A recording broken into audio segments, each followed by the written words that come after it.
Thank you all for viewing tonight's Planning Commission meeting. I'd like to call this meeting to order at the City of Clearlake Chambers on May 10th, 2022. As a reminder, if you are on our Zoom meeting as a participant, please put yourself on mute unless you are speaking. We are currently live streaming this meeting on the city's YouTube channel and the Lake County PEG TV live stream YouTube channel. To begin, can I please have roll call? Commissioner Stewart? Here. Commissioner Williams? Here. Commissioner McCarrick? Here. Vice Chair Coker? Here. Chair Wilson? Here.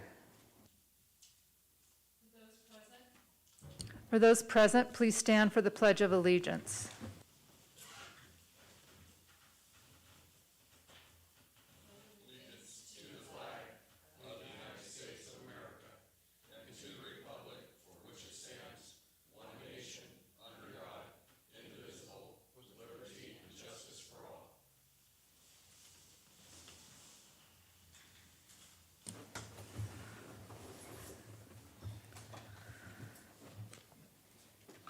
Are there any changes to the agenda? No, there is not. Thank you. This is the time for any member of the public to address the Planning Commission on any matter not on the agenda that is within the subject matter jurisdiction of the city. The Brown Act, with limited exceptions, does not allow the commission or staff to discuss issues brought forth under public comment. The commission cannot take action on non-agenda items. Concerns may be referred to staff or placed on the next available agenda. Please note that comments from the public will also be taken on each agenda item. Comments shall be limited to 3 minutes per person. Any public comments in the chambers by phone or via Zoom?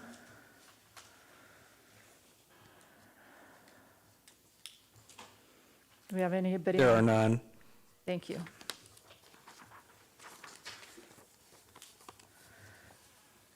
We will now start with item number 1.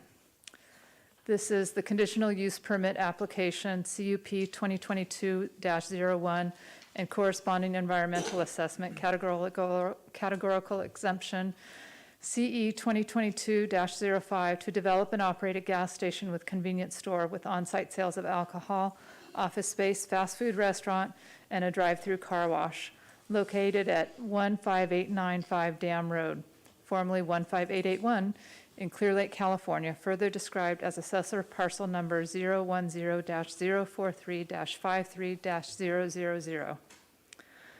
May we have the staff report?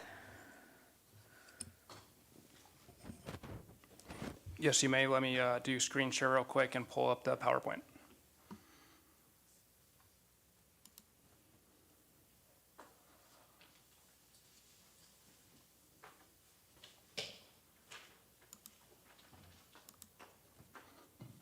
Hey, Justin, can you let me do screen share, please?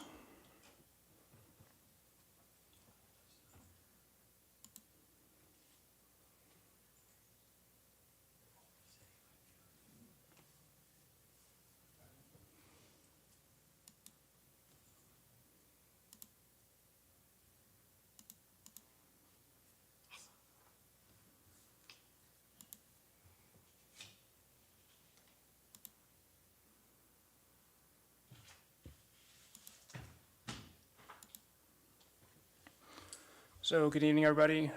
So we're here today to kind of do a recap of what continued from the April 26th Planning Commission meeting for the gas station, drive-through, and fast food restaurant located at 15895 Dam Road, further described as assessor parcel number 010-043-53.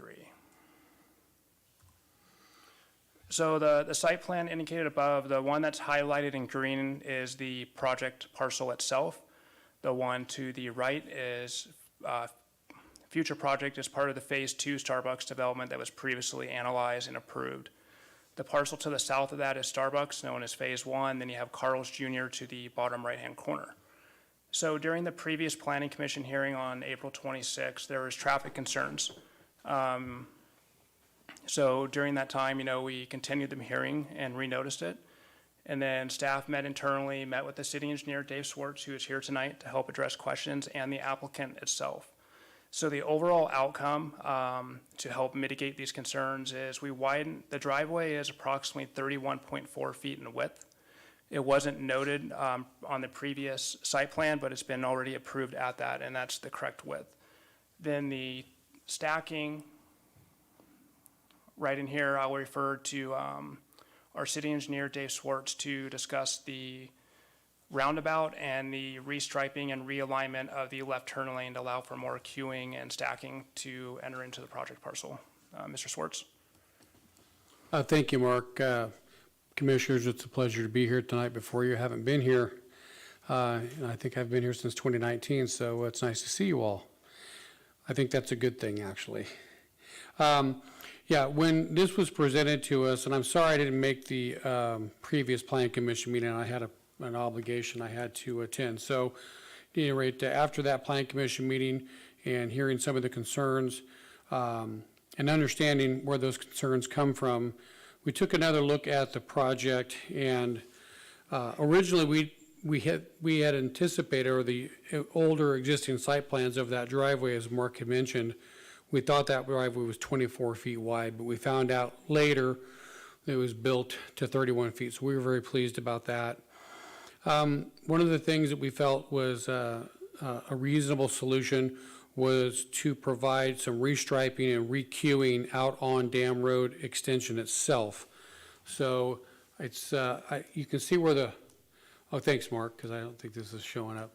So you can see where the, Mark's got his red arrows right there, but if you can move it more towards the driveway, there's now, what you see is you see a left-hand turn pocket that goes directly into the driveway. Before, if you look on like an aerial photo, if you were to overlay this, that queuing of that driveway actually goes into a driveway that is planned just north of this. So that's actually going to become parking now. So pulling that striping back will allow a few cars to queue in that vicinity and make a nice left-hand turn pocket.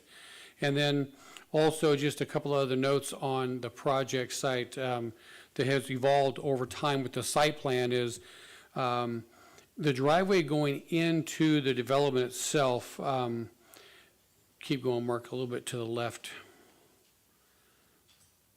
Let me see if I can point here. Right.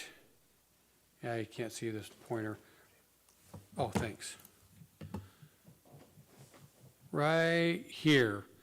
If you take a look at the site plan, that driveway there is 58 feet 3 inches wide.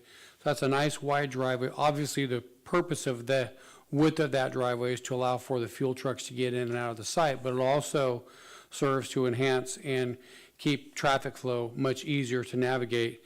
And then one other thing that has changed over the site planning process is up in here with this phase 2 development that Mark had mentioned, there's a 24-foot driveway that goes in between these developments here. So there again, it just kind of allows traffic to help navigate itself in throughout the site. And then taking a look at the traffic study that was done for phase 1 and phase 2 of Starbucks, when you look at the traffic study and the data, there are some queuing matters that come to light, although I'll talk in the older terms, we call it level of service. The queuing drops to a level of service D, I think, which is actually still acceptable per the city code. But once you introduce the roundabout into the traffic analyses, the level of service for both of the phase 1 and phase 2 project jumps back up into a level of service A/B. Okay, so by conjecture, if you were to add this project, this project was not considered in the traffic study, I want to be clear about that, but by conjecture, you can understand that with that roundabout being there, that this will not bring this down below level of service D, which would be acceptable by the city. This is not a very large gas station. A lot of ARCOs you might see, handle hundreds of cars of traffic. This is a pretty small site and fairly benign. So with that, I would entertain any questions you may have. Thank you, Mr. Schwartz. I will now ask each commissioner if there are any questions of staff at this time. Vice Chair Coker. I don't have any questions at all. Commissioner McCarrick. I want to thank the city engineer for being here. It's definitely was a piece of the puzzle that we were looking for last time, and this is really helpful to look at. I think the parking area, I don't remember being this much parking on the last one, and so that's really helpful. Yeah, thank you. Thank you for helping kind of close that loop in terms of understanding. Mark, Senior Planner, do you have a comment? Yes, thank you. I'd like to provide, on top of the additional information, our city engineer provided some more clarification on the parking, because I remember that was brought up as well during the April 26th Planning Commission. So according to section 18-20.090 of our city municipal code, the applicant shall supply a minimum of one space for 250 square feet for commercial retail structures that are less than 2,000 square feet in size, and a minimum of one space per 200 square feet for gas stations that are associated with a convenience store. So in total, the applicant has supplied a minimum of 28 parking spaces, exceeding the minimum requirement of 22, and the breakdown is as follows. So you have the 15 parking spaces that are in front of the convenience store and commercial retail, and 3 of which will be equipped with EV charging stations. Then there's also one ADA that is as part of that. Then in addition to that, there's 12 parking spaces that are under the covered gas canopy. So I just wanted to make a little more clarification on that, the parking has met the requirements. Then in addition to the parking, there's a stacking requirement of 114 feet for the drive-through car wash. And the applicant provided approximately 121.9 feet of stacking, so they're exceeding the minimum requirement. So essentially, based on staff review, including, working with our city engineer and reviewing everything, that staff believes the number of proposed parking spaces will adequately support the operation. Thank you. Super. Thank you for that additional comment. I'll continue asking our commissioners for any other comments or questions for staff. Commissioner Stewart? Thank you. I appreciate the engineer looking this over. My main areas of concern regarding this project were on Dam Road extension for patrons entering the project, not only the new project, but the existing Starbucks and Carl's Jr. and the future development. And I do like the new turn-in lane pocket there northbound on Dam Road extension. The little diagram that I saw previously showed 3 cars in there. Are you thinking that's pretty much going to be the limit of queuing up there without blocking northbound traffic? I think so. I think about 3 cars. Yeah. I think that under the circumstances, that's probably really the best we can do at this point with the physical layout of everything. Ideally, in my opinion, if the driveway to the project were actually located further north, where the proposed future development is and the building there perhaps rotated around or something, I think conceivably it could be better.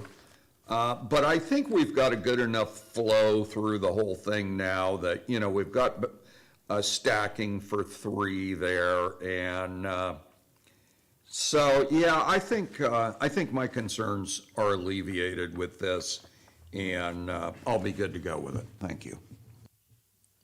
Thank you, Commissioner Stewart. Commissioner Williams? I have no additional questions, but I did want to thank staff and our engineer for addressing all of the questions that we had. Knowing that driveway is wider and having that turn-in lane definitely helps answer a lot of the questions. So thank you. Thank you. My comments to staff on this item are, again, thank you, Mr. City Engineer, for coming tonight. And to confirm, this development was not contemplated in the last traffic study. That's correct. This was not part of the special traffic study that we had asked for from I think it was FE Monterey Company to do the Starbucks Phase 1 and Phase 2, correct? And we expect with this development for our traffic to become worse to the D level, which is still acceptable to state standards. And when the traffic roundabout comes in, it would go back up to AB level. Correct. And when is that traffic circle contemplated for building and completion? Currently, we are completing the environmental review process now.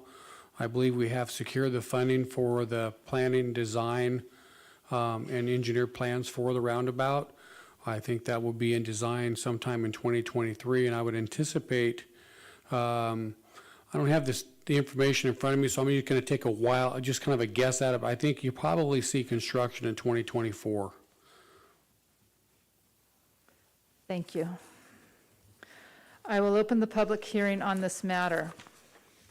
Are there any public comments on this agenda item? We have a timer for anybody speaking. Is there anyone in the chambers who wishes to speak on this item? Is there anybody on Zoom or on the phone? There is one hand on Zoom.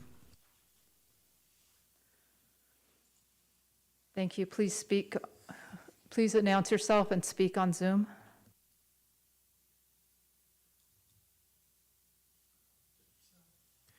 Go ahead, Deb Sally, and speak.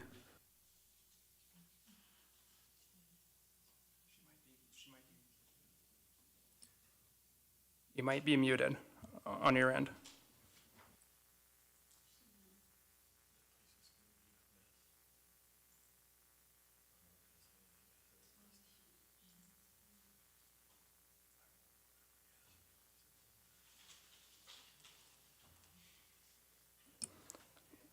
It appears she may be trying to log back in because it looks like she stepped off in the meeting, then maybe trying to log back in to comment. I'll invite her back. I'll go back around to the commissioners and then just check back in with the Zoom community. I'll now ask each commissioner if there are any further comments for deliberation at this time. Vice Chair Coker? No, I have nothing. Thank you. Commissioner McCarrick? I have no comments. Thank you. Commissioner Stewart? No comments. Thank you. Commissioner Williams? No additional comments. Thank you. I have no further comments. Is anybody on the Zoom that might be back in? There are no hands raised on the Zoom. So I will close the public hearing on this item now, and I will entertain a motion from any commissioner.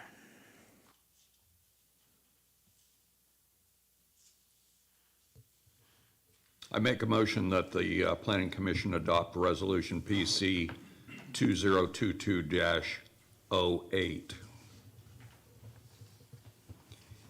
A resolution of the Planning Commission of the City of Clear Lake recommending approval of conditional use permit application CUP 2022-01 and corresponding environmental assessment categorical exemption CE 2022-05 to develop and operate a gas station, convenience store, office space with on-site sales of alcohol, fast food restaurant, and drive-through car wash located at 15895 Dam Road, formerly 15881, Clear Lake, California, further described as assessor parcel number 010-043-53000.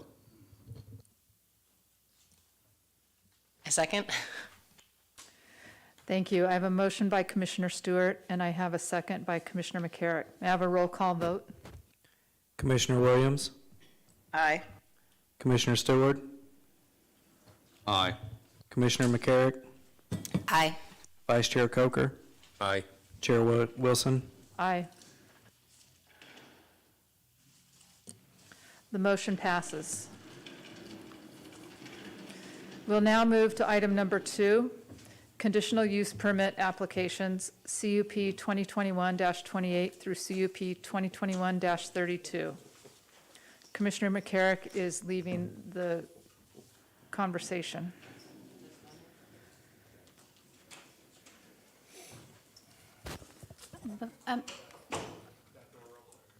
Chair Wilson, before Commissioner McCarrick left the room, we should announce why she left the room. There's a conflict of interest. Okay. Does it need to be more specific than that? Is-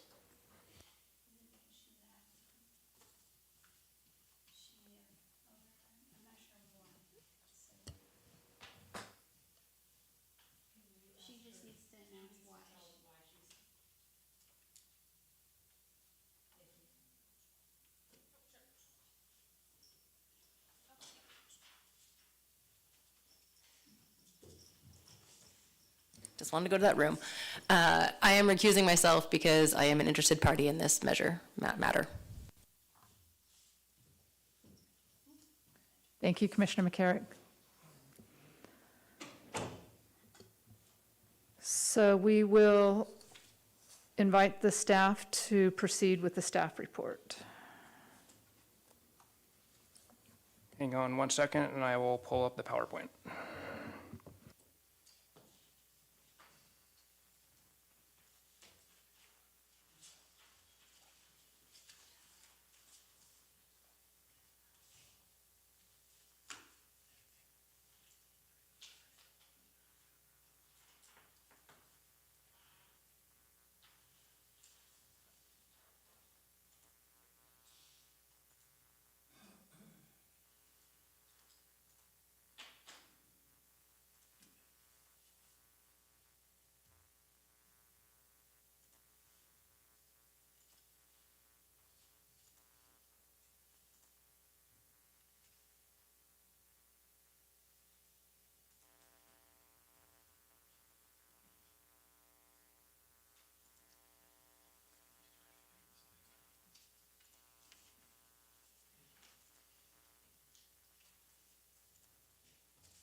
Okay, so I'm going to turn over the portion of the PowerPoint will be presented by Michael Taylor, our assistant planner, and then I will chime in when he needs assistance and to explain the environmental aspect of it.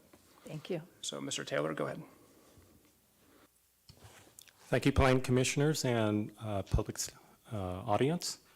This is for Planning Commission consideration for Clearlake Harvest Company LLC, which is asking consideration for conditional use permit application CUP 2021-28 through CUP 2022-31. Also, development agreement DA 2022-01, adoption of IS 2021-05.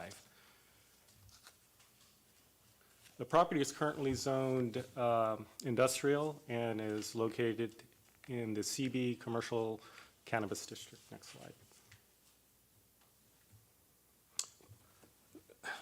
The project is approximately located in the southeast or north, I'm sorry, why is this thing doing that?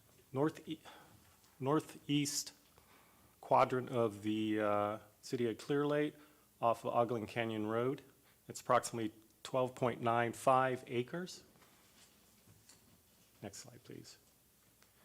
So this is the project here, which is approximately 12.95 acres. It stretches north up to what is the existing storage facility, and south down to the property of the city of Clearlake, and west over to, can't even read that, but that is 2150 Ogling Canyon Road, and then 2340 Ogling Canyon Road. Access to the site would be off Ogling Canyon and via a driveway, which winds its way past the storage facility through a vegetated area and then opening up into the project site. So the project site is approximately in this area here, down to this area, over to here, over to here. There's an couple of existing structures on the site, which is currently a mobile home, which is located here, and garage located here. Next slide, please. So the applicants are asking for your consideration primarily for phase 1. Phase 2 is going to be considered at a later date, either through a modification of the use permit, or it would be through development agreement. So phase 1 is for cultivation. They're considering 10,000 square feet of cultivation within approximately a 10,200 square foot greenhouse Also a nursery where they would be doing propagation, self-propagation, a 40 by 60 foot building, which would be for the processing and retail activities. The retail activities would be limited to delivery only. There will be some grading on the property primarily for the structures. There will be improving the roadways and parking and providing a parking lot for the employees. They're also proposing a water storage tank area and fire tank area. There's approximately two tanks for the water storage, which are about 5,000 gallons each. A hammerhead turnaround to accommodate fire vehicles. And during phase one, there would only be 3 employees. Phase two, they're proposing to include an additional 5,000 square foot of cannabis cultivation and 2,500 square cannabis cultivation. They're both going to be in 2 separate greenhouses. The first would be 6,500 square feet, the second 3,000 square feet, and then total employees with phase two at 6. Next slide, please. This is and north is pointed to your right, so you can imagine that Ogden Canyon Road is on the right side. So this is an image of generally the area that's proposed to be primarily disturbed with grading and the new structures. Next slide. So the 2 buildings here are the proposed greenhouses that would house, they're 10,200 square feet total, that would house a 10,000 square foot of cultivation. The processing and retail, again, as I mentioned, retail is only delivery only, would be housed in this new structure here, which is 40 by 60. This location here are where the water tanks would be proposed, and the actual existing well is located right about there, I believe. Is that correct? Let me make sure. Yeah, right about that location. The hammerhead is located here. This is all proposed to be improved with, I believe it's asphalt. And then the remainder of the drive would be gravel. The hammerhead is proposed here. The nursery is proposed to be in the existing garage here, which they don't plan to do any additional disturbance around in this area for the nursery. And this building right here is the existing mobile home, which in the future I believe they will be using for offices. Next slide. So this is the potential project build out. If they were to go through a modification of the use permit and or a development agreement, would be a total of 17,500 square feet in 3 greenhouses totaling 19,700 square feet. The nursery, which was presented earlier, the 40 by 60 processing building, water tanks, emergency vehicle turnaround, improved roadways, parking, and 6 employees. Next slide. And Mark Roberts, our senior planner, will now present the environmental analysis. Thank you, Mike. So real quick, why it's on my mind. There's 2 corrections on the staff report I just want to note. So on page 1, where it says subject, and it says mitigated negative declaration CEQA IS 2021-02, it actually should be 2021-05.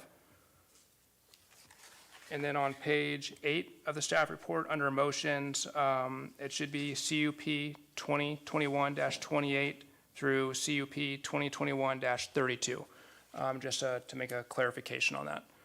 But for the, moving on to the environmental analysis, so staff prepared an environmental analysis, initial study in accordance with the California Environmental Quality Act guidelines. So upon completion of the CEQA document and circulating it to various state and local agencies for their review, including the general public, everybody within 600 feet was sent a NOI, which is also known as a notice of intent, informing them that the city is proposing to adopt a mitigated negative declaration. So all potential impacts have been reduced to less than significant levels with the incorporated mitigation measures.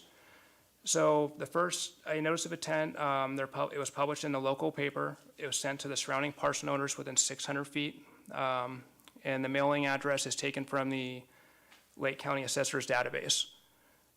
So then it was circulated to various federal, state, and local agencies for review, such as, the California Bureau of Cannabis Control, we have Environmental Health, the PD, Public Works, and various other agencies as well.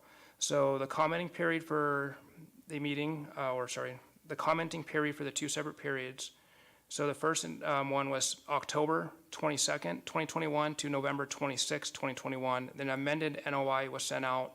And the second amended NOI wasn't anything that changed with the project. It was just for project assignment numbers changed. So we wanted to send out just to be clear that there wasn't anything changing with the project, but it had the corresponding project numbers associated with the NOI. So the agency and public comments, so the city did not receive any public comment on the environmental document, nor do we receive written formal requests to be added if you're outside the 600-foot boundary.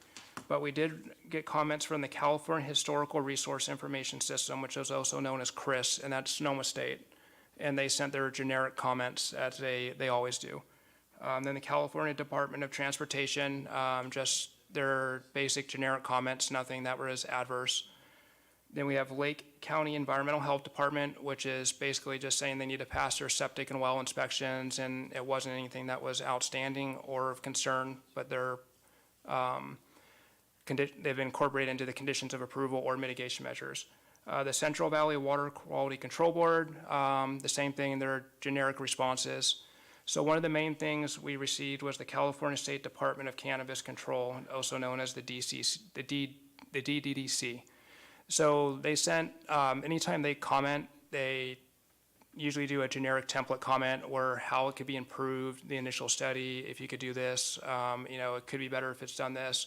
So we responded with them, with our template of how everything's gonna be mitigated, or it's already been incorporated as a mitigation measure or condition of approval to help address their comments. So the initial study was fairly substantial. So the initial study it was analyzed for the applicant to have the 27,500 square feet of cultivation area. However, the applicant, due to the drought concerns, water concerns, they have reduced that significantly. So out of the 10,200 square feet in greenhouses, they're gonna have 10,000 square feet of approximately 10,000 square feet of cultivation area. The applicant is here tonight, so for regarding questions like that or the operations, I would refer questions to him or myself, and I'll do the best I can to analyze it. So one of the bigger concerns, as we all know, is the water concerns. The applicant had a report of findings, hydrology analysis. It was done by Chico Environmental, and they are out of Chico, California, and it was dated August 4th, 2021.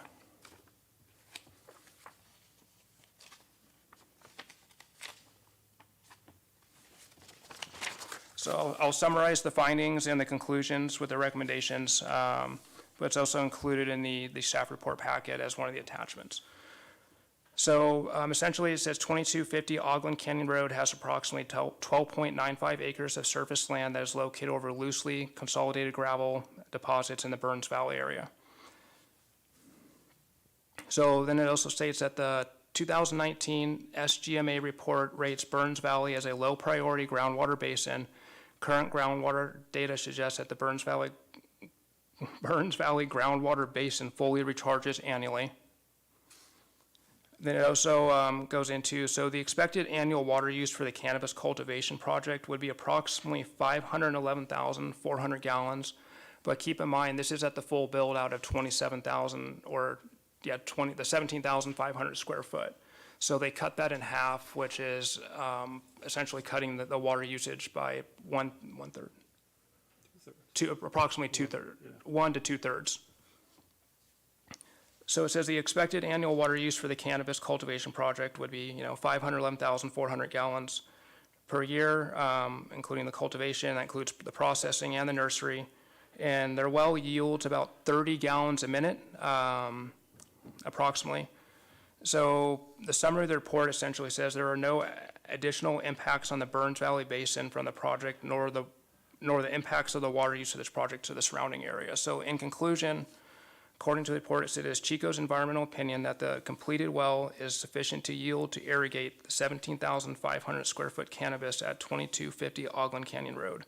Additionally, it appears that the overlaying property possesses a significant quantity of groundwater for seasonal irrigation that would not adversely overdraft the Burns Valley groundwater basin, affect downgrading groundwater users or other users in the vicinity. And that's at full build out at 17,500. But like I previously mentioned, it's been reduced significantly. The other ones in there, you have your generic aesthetics, your lighting, all lighting needs to be directed downwards. There's the standard mitigation measures that you've seen for various projects that have been incorporated into the initial study. So this is just a summary, kind of like what I just kind of recapped on, that the well yields approximately 30 gallons a minute. So annually, it's 15,768,000 gallons per year. And, it's approximately 511,000 gallons at full build out. So for staff recommends the Planning Commission take the following actions. Approve resolution PC 2022-10, approving use permit CUP 2021-28 through CUP 2021-32 to allow a commercial cannabis facility to be developed and operated at 2250 Ogden Canyon Road with the conditions of approval as attached. Then also adopt resolution PC 2022-11, recommending approval of the mitigated negative declaration and development agreement to the City Council. Mike and I are here to answer any questions or concerns you may have, and the applicant in here as well. And that concludes my presentation. Thank you. Thank you, Mr. Roberts and Mr. Taylor. I will now ask each commissioner if there are any questions of staff at this time. Vice Chair Coker? Yes, I have, my main concern is the water. Is this basin, is it gonna affect the people on Old Highway 53? Because how many grows are out in that area right now? And we're in their, second, third year of a drought? There's not much water there. And they had grows up in High Valley Ranch at the houses were running, their wells were running dry, and I don't want to see that going here. So my main concern is the water. Do you have a specific question about the water or generally? Just in general, I just don't want the homeowners to have their wells run dry. Thank you. Commissioner Stewart? I have no questions or comments for staff, but I do have questions or comments for later in the input section. Commissioner Williams? I do have a question. A couple of different times throughout the packet, it states 20 employees and 3 managers. But tonight, we're being told 3 employees in Phase 1 with 6 in Phase 2, and projected parking spaces of 11. So where is the difference of the 20 employees and 3 managers to now looks like 9 employees and no mention of managers, was one of the things that I noted, and I have some comments for later as well. I'd like to invite the applicant up if he has some clarity for the staffing, and if you'd like to speak to the water reduction plan that you've changed also. Please identify yourself. I am Chris Gretzinger with Clearlake Harvest Company. Thank you, Chair Wilson, Vice Chair Coker, Commissioner Williams, and Commissioner Stewart. Glad to be here with everyone today, and happy to answer any questions you guys may have. Commissioner Williams had questions about the staff. So, the first phase, there will be a manager temporarily, not full-time on site, which will probably be myself. And then more than likely 2, but potentially 3 employees. Just trying to give myself some room, but We did see a comment about 20 somewhere in the documentation. the So is original that 20, old? I don't recall what that number was based off of. Even at, it could be a seasonal original thought, but I don't think so. So these numbers that we're seeing now of the 3 employees, which includes a manager, and then 6 for phase 2, you're not seeing any fluctuation I to don't- that? Anticipate any additional above and beyond that at this time. All right, thank you. This is an opportunity also for you to address the water concerns that were generally alluded to by Commissioner Coker. And I share the same concerns. That's one of the reasons why we reduced our canopy to 10,000 square feet at this time. And the total number of gallons is based, I think, off of 26 gallons per square foot. I could be off by 1 or 2, but I think that's a little conservative. I think it's probably going to be closer to 20. That's what I'm shooting for. But so even, dropping it down to 10,000 square feet, drops it from 455,000 to 260,000. The processing, that number is based off of just general processing. So in cannabis, it's the primary use of water in our processing facility is probably going to be for restroom breaks, washing hands. You don't wash any equipment with water. It's not soluble with the oils. I think that number is fairly high, but the exact number I don't know. Comparable maybe to a 3 or 4 person building, regular restroom use. So you reduced your water use projections by about half, is that what I'm hearing? Close to it, yeah, I think so. I think that's fairly reasonable. And is that sustainable in your business model if we continue in drought for 3 more years and you wanted to continue in your business? Yes. That's a yes, thank you. Is there anything else you'd like to share before we let you sit down again? You're welcome to come back up again, but. Not at this time, thank you. And does any other commissioner have a question for the applicant right now? Thank you. You may be seated. Thank you. I will open public hearing on this matter. Are there any public comments on this agenda item? Is there anyone in the chambers that wishes to speak on this item? Thank you. Please approach the podium, speak your name, and we will have everything. Chair Wilson, are we timing people? Yes, please. All right, thank you. Thank you. My name is Vicki Crystal, and I live in the Burns Valley Aquifer in Clearlake. Approximately 10 years ago, we noticed our well water was diminishing, so we put a 10,500 gallon in the ground cistern to get us through the summer and continue to grow our own vegetables. We allowed our lawn to die and planted drought-resistant bulbs and other plants that need very little water. We lost most of our fruit trees over the years due to diminishing water. Our entire source of water for the area is from the wells, and the people in our neighborhood, a minimum of 40 residents, are concerned as we all live on wells.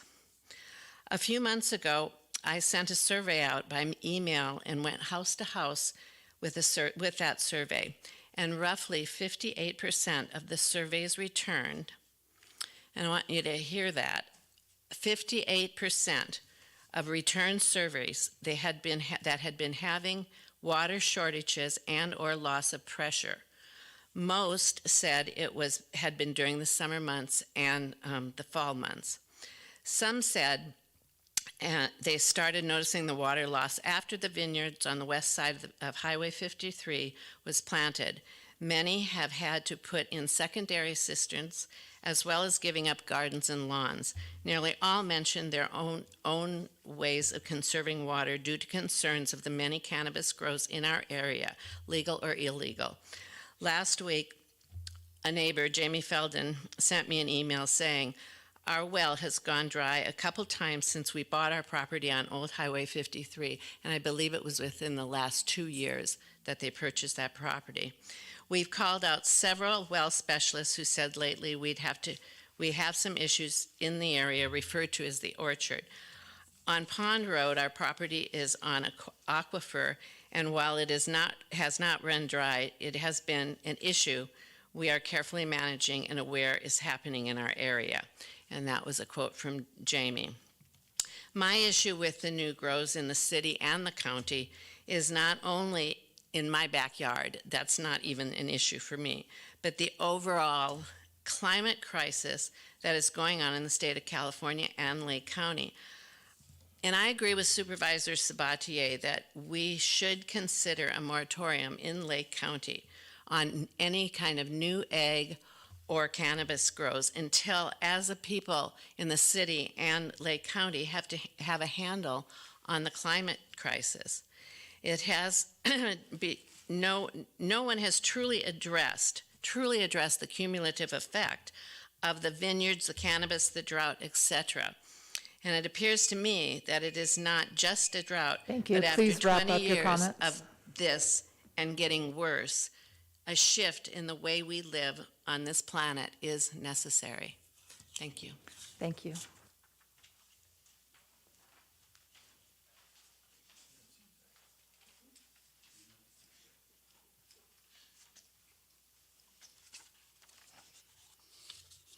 Yeah, hi, my name is David Goolsby. I also live in the Burns Valley Aquifer. I wanted to point out that the applicant's initial study and hydrology report fails to even mention the cumulative effects of this project on hydrology and water, much less actually address them in the mandatory findings of significance section required by CEQA.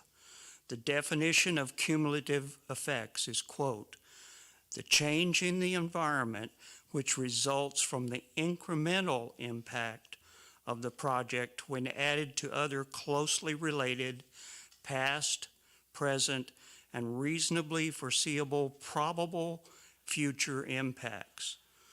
That does not mean that just because the applicant believes that their well is adequate to provide enough water for their project, that it can be considered in isolation. Beyond that, a 1.5 hour well test is not a reliable method to determine what the project well can supply over that the project well can supply over 500,000 gallons of water over the growing season. Nor does it mean that the other 5 approved cannabis grows so far, the potential for other cannabis farms in the area and existing vineyards and other ag does not have to be accounted for. It does not mean that the adjacent neighborhood residents' concerns can be ignored, or the recent survey conducted by residents that confirmed that almost 60% of the existing domestic wells are already experiencing water shortages and have been since well before the current drought. Nor does it mean that since there is almost no current data on the sustainability of the Burns Valley Basin aquifer that we should accept outdated 1960 data as a baseline for what is happening today. No consideration for the current drought or the impact of climate chaos on future weather patterns and rainfall has been acknowledged. The only Lake County Watershed Protection District monitoring well in the basin is not even close to adequate, yet the most recent well reading indicates that the water level is the lowest it's been in 45 years. Local residents, in conversation with the Lake County Watershed Protection District, agreed that 8 to 10 additional wells will be monitoring Please wrap up starting your this comments. fall. Let me just add this one thing, and I'll let it go. In a recent hydrology memorandum for a nearby proposed grow, it was suggested that this cannabis grows zoning is, if fully developed, we add in the other existing ag, already sucking water from the basin, and include a minimal water usage from existing domestic wells, that over half, that's about 730 acre feet, or almost 238 million gallons of the 1,400 acre feet of available water storage capacity of the aquifer will be drawn out during the growing season. Sir, please wrap up. Thank you.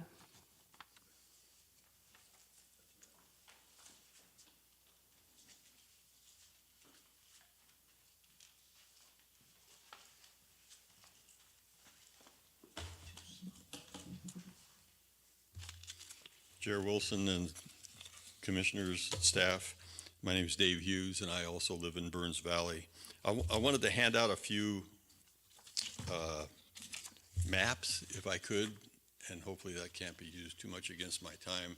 I want to make sure you understand.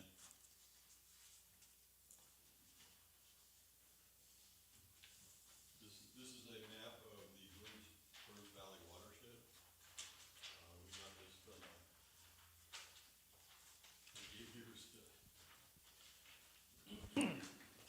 Is this your only handout? No. Please do your handouts and then we'll start the timer. This is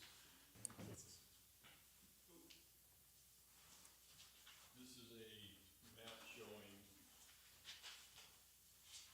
permitted groves and vineyards in the Burns Valley watershed.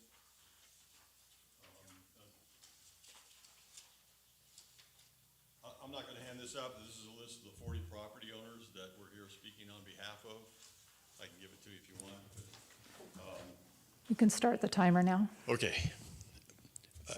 I want you to know that we came today from an appeal hearing for a grow at 2050 Ogulin Canyon Road in the county, and we successfully appealed the use permit that was granted on a 4-to-1 vote by the Board of Supervisors. One of the issues was the water.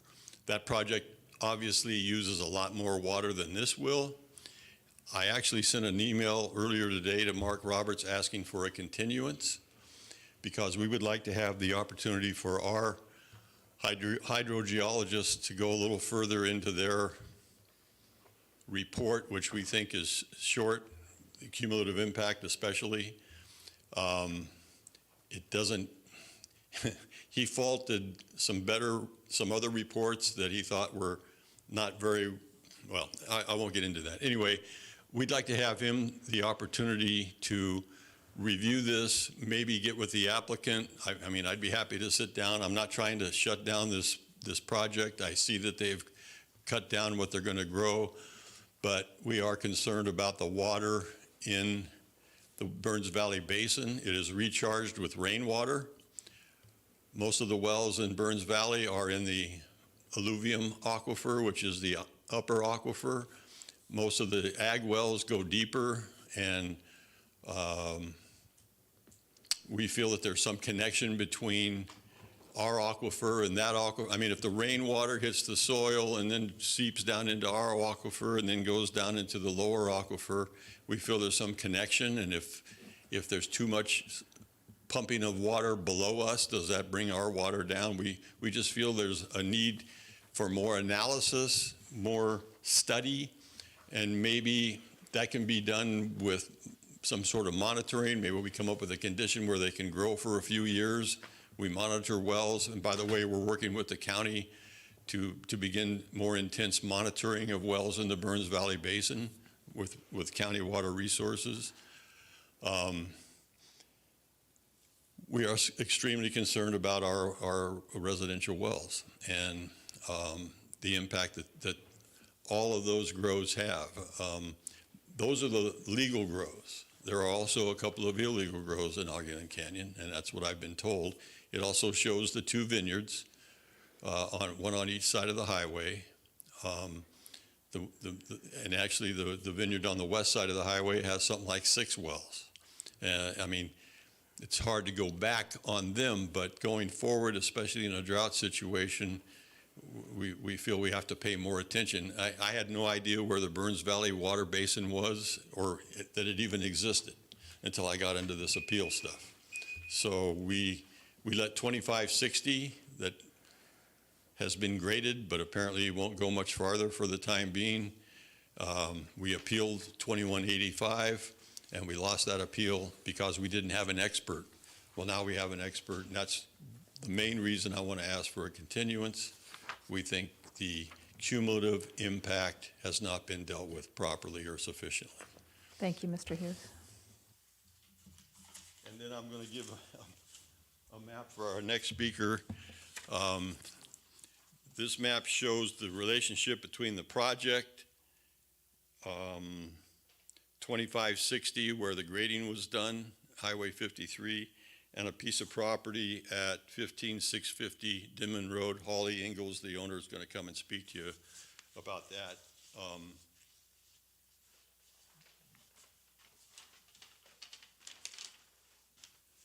Hi, my name is Holly Ingalls. I'm the property owner for 15650 Denman Road. I've lived in Lake County in Clearlake since 1981. My husband's family has been here since the 1850s. Yes, 1850s. Living off the land is something that we've done for generations. In 2005, we bought my grandparents' property, 15650 Denman Road, which they bought back in the 70s. I can remember as a kid running around in my grandparents' garden and helping them pick vegetables and then canning with my grandmother. We can't do that now. Our yard was once pretty and colorful with a lawn and beautiful flowers. Not anymore. Living on property with the well is all we've known, so conserving water has always been a part of our daily routine. But now we conserve at an extreme level. Only running my dishwasher when it's full, doing a military-style shower, that's get in, get wet, suds up, get out. Rinse off, get out, sorry.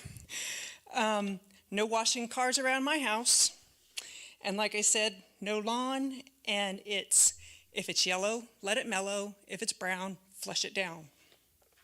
The reason behind all this, the week of October 11th, 2021, the groundwork was underway for the grow at 2560 Highway 53 in Clearlake. On the 13th of that week, I came home from work to no water. Not the kind of thing that anyone wants to come home to. So I shut off the breakers to the well, thinking that all it needed to do was recover. Not the case. All that week, the guys up on the hill were filling their water tenders with a 3-inch line from their well into their water tenders. We're set at 105 feet. They're set at 380 feet. We went without water from the 13th to the 17th. During that time, my husband and I pulled our pump, checked the water level, reset the pump, all by ourselves. The pump companies back then, during the summertime months, were 2 months booked out. So there was no pump company coming to fix my well or do anything for me. Construction stopped that weekend, thankfully. Then with them not using any water, our well was able to recover. That next Monday, I stopped Dave while he was out on his morning walk and gave him a heated earful as to what we had just been through with all these grows and the water issues. The city, sorry, let me finish this real quick. The city said that we wouldn't be affected by this water usage from the grows, but I can tell you that it does.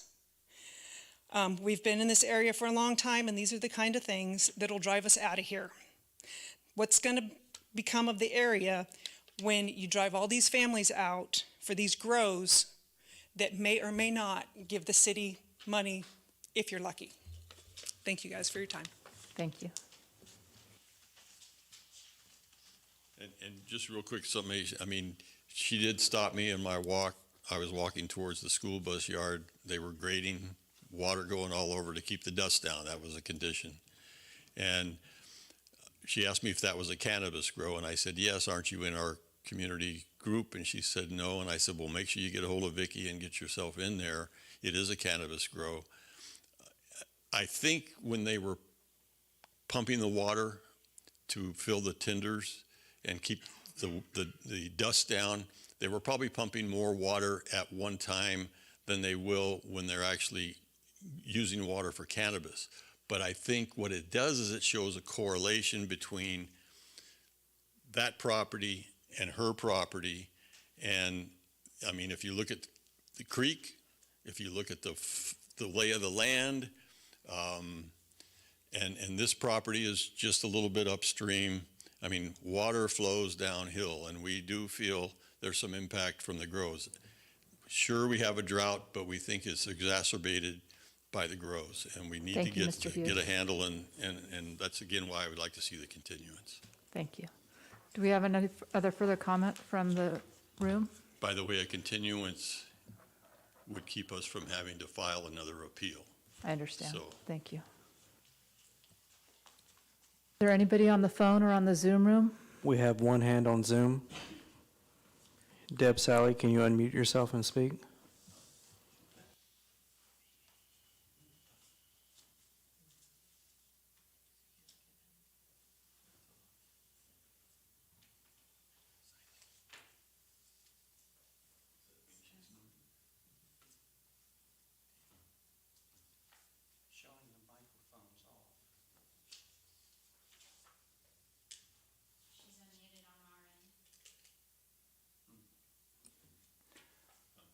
Hey, Deb, can you try turning off your video and then just having it by audio with your name?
Thank you for your patience in the Zoom room. We're working on this in the chambers.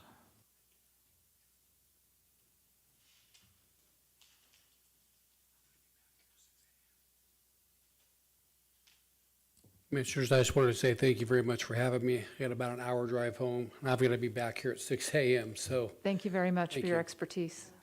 Thank you.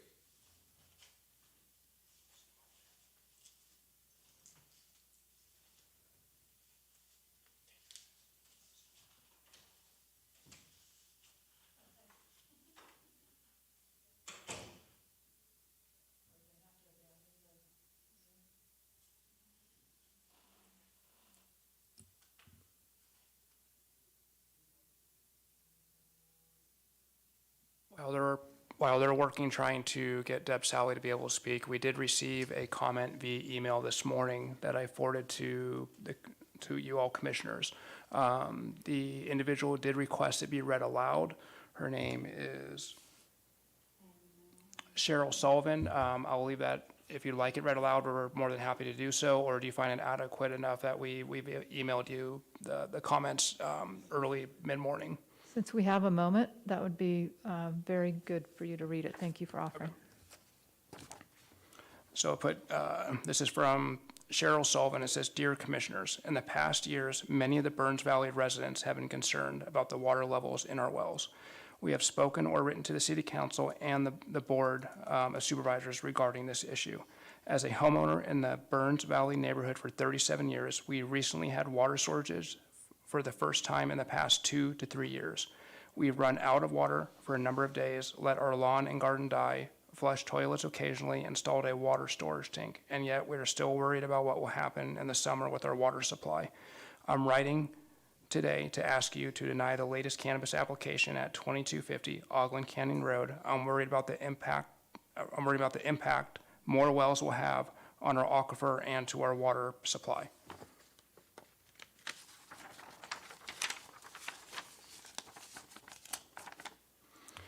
But more than this one grow, I would like to ask you to consider placing a temporary moratorium on all cannabis grows and new vineyards in the Ogland Canyon area. Many growers are relying on outdated hydrology reports.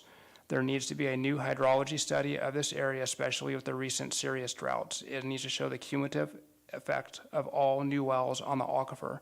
Until we know how the new wells will affect the aquifer, I ask you to deny the 2250 Ogland Canyon application, as well as placing a temporary moratorium on new cannabis grows and vineyards.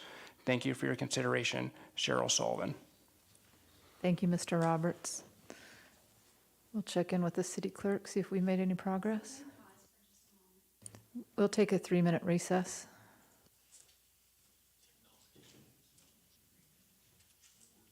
Okay.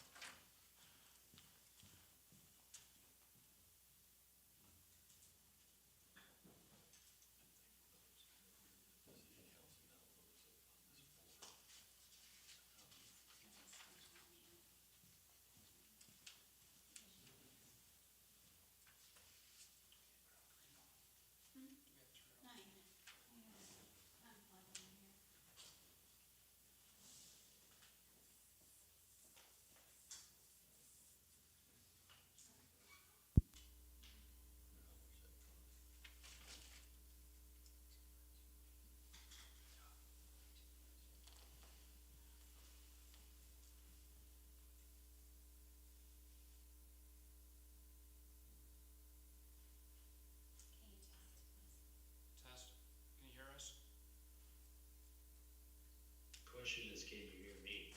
I can hear you. We've been able to hear you the whole time. Please identify yourself. You should be able to hear Deb now whenever you're ready to start.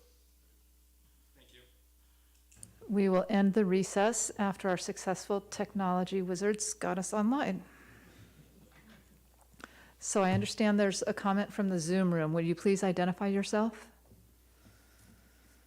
Hi, my name is Deb Sally. I am also a resident of the Burns Valley area, and I can say that we had a similar sort of problem back in 2019 when our well went dry. And we also put in a large water tank to store water and have, tried to reduce our water use as much as possible over the past 5 or 6 years, but especially since that happened. And I would also just like to say that as far as the hydrology report, one of the things that they have in there is that we're working off of a 25 to 35 inch average water or rainfall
the chair of the Sierra Club Lake Group, we are trying to keep an eye on watching for not only the carbon sink of those trees, but also of the other value to a watershed.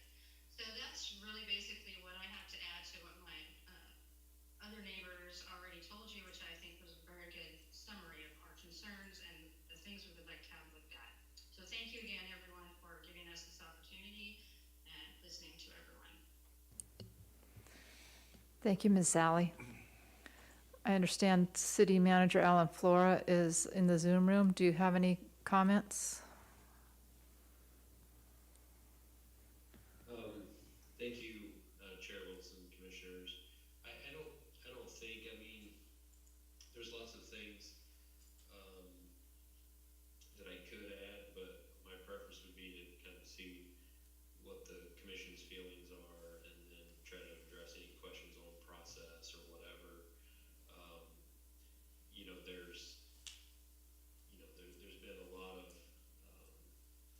emphasis on similar projects recently and related to the drought and all that, and there's kind of a lot of anecdotal information that's being shared. I mean, the challenge for the commission is to hear that, but your responsibility in adopting a CEQA document is using verifiable data and trying to confirm if there's going to be a significant impact on the environment. So I don't know what else to say other than that. I guess, and I'll just try to participate now in helping the commission with any questions they may have.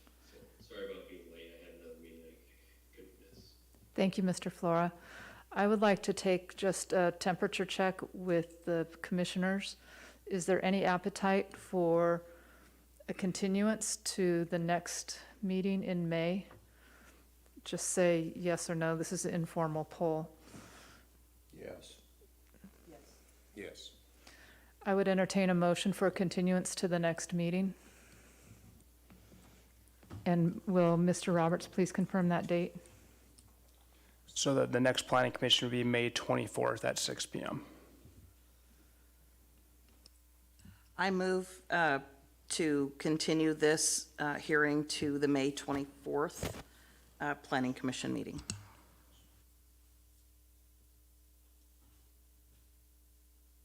I second that motion.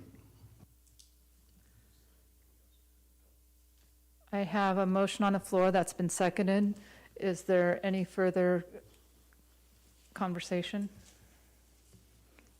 Anybody else from the Zoom room or the floor that would like to say anything on this motion? Yes, sir, please come up and state your name.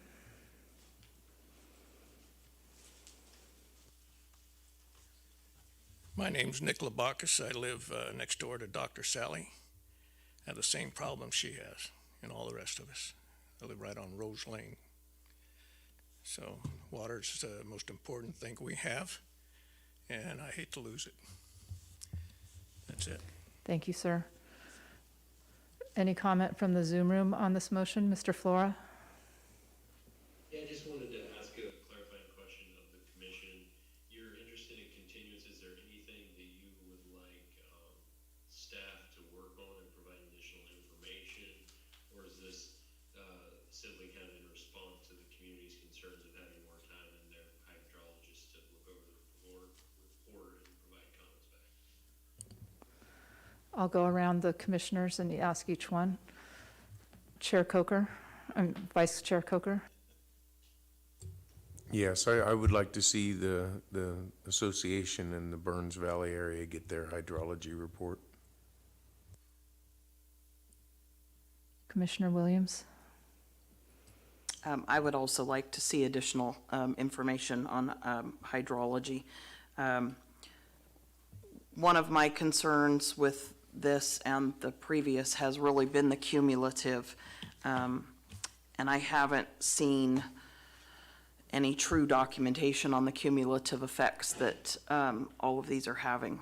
And I also know that we do have still quite a few illegal grows out in the Burns Valley area. And so the water is a major concern, and I would like to see additional information. Commissioner Stewart. Ditto. And my comment is that I'm interested to know what our options are for getting more data. This will not be the first, is not the first, and won't be the last for us to understand the options for a healthy watershed and a balance with healthy business. So, are there any other comments from the Zoom room? Thank you. Thank you, Mr. Flora. Yes, sir, please approach. I just wanted to ask if the public hearing would be continued, or is that going to be closed? And just your consideration then would be. So it's my understanding that as far as the process goes, this meeting would continue. It would, you would be able and invited to speak in public again. Thank you. So we have a motion on the floor with a second. I'll take a roll call vote, please. Commissioner Williams, Aye. Commissioner Stewart, Aye. Vice Chair Coker, Aye. Chair Wilson. Aye. So this project is continued to the May 24th meeting, and we will encourage the Burns Valley Community Association and our applicant to meet with staff and figure out a next step forward with a timeline. Are there any other comments? I will continue on the agenda.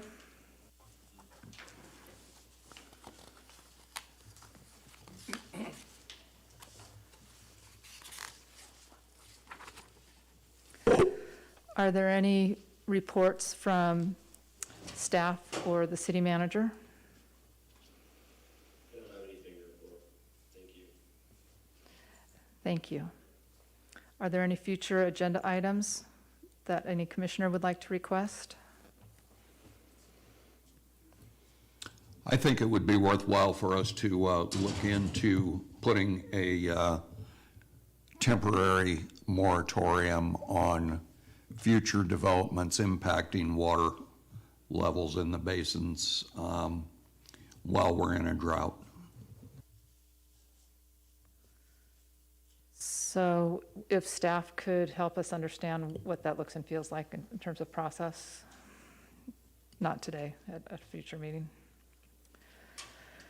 Thank you to everyone who, Quickly, we can put an item on to talk about that. So the planning commission doesn't have the authority to do a moratorium. That would have to be done by the city council. But if it was something the commission wanted to do, you could of course request that the council consider that.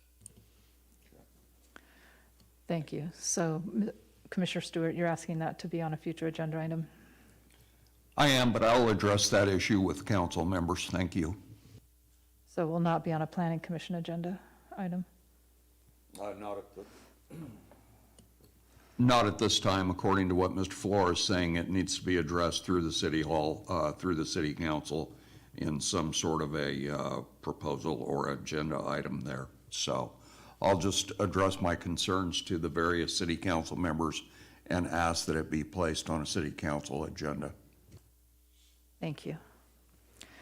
Thank you to everyone who took the time to submit their comments and to those who are watching our meeting on Zoom and YouTube. There being no further business of the commission, we are now adjourned at 7:22 p.m. on May 10th, 2022.